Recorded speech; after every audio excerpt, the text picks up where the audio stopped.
Yes, Nixon did say if the president does it, it's not illegal. But as you can see, Alicia, and as you know, he said that to David Frost on a TV show 3 years after he resigned from the presidency.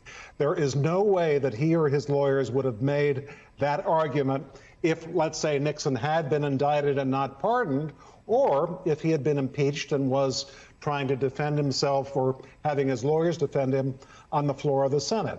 This is a disgusting thing that a lawyer for an ex-president would say, that a president has immunity from around anything he did, no matter whether it's criminal or not, as long as he can connect it in even the most strained way to some policy he was conducting as president.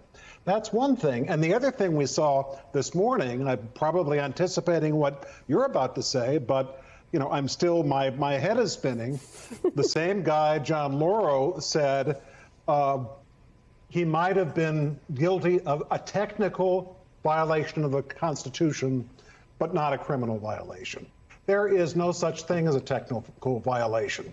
If there's such thing as a technical violation of the Constitution, we ain't got no Constitution. I keep joking, Michael, that we need to start selling T-shirts that says that's not a thing, because it's the only possible retort to all of the legal arguments that they're attempting to make. You and I will go into business together. Look for our forthcoming business. Here's the reason I wanted to talk to you, Michael, which is knowing what we know about the consequences of, in the past, not having held presidents accountable. What is this moment? What does this process mean for the future standard? Well, this is really all about presidential power. And outside the legal case that we're talking about, you've got Donald Trump and his people talking about what amounts to a presidential dictatorship with very few constraints.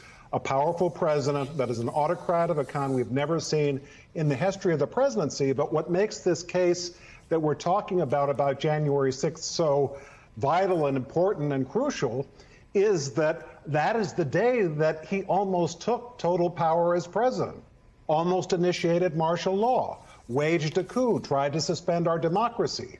So if there were no case like this, if there were no trial, and if in some way he is allowed to get through this trial and not be penalized for what he did, then this is no longer a democracy, because any president in the future or others in our political system will feel absolutely free to do the same thing with no worry about a penalty. Michael, I need not remind you, because your memory is encyclopedic, that today marks 58 years since President Johnson signed the Voting Rights Act of 1965, the height of the civil rights movement. Talk to me about that moment as an inflection point for our current politics. Well, there's something that changed the country. LBJ's idea was Civil Rights Act was great in 1964 because anyone could use a hotel or restaurant, and that was extremely important.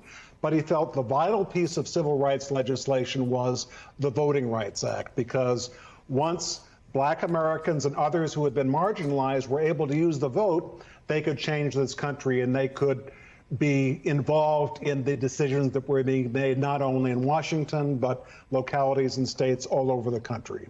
So if LBJ were to come back and see the retrenchment by the Supreme Court and Republicans in the Senate and the House against voting rights, that before, 10, 15 years ago, most Republican presidents felt as strongly about as Democratic presidents did, once again, they would be horrified.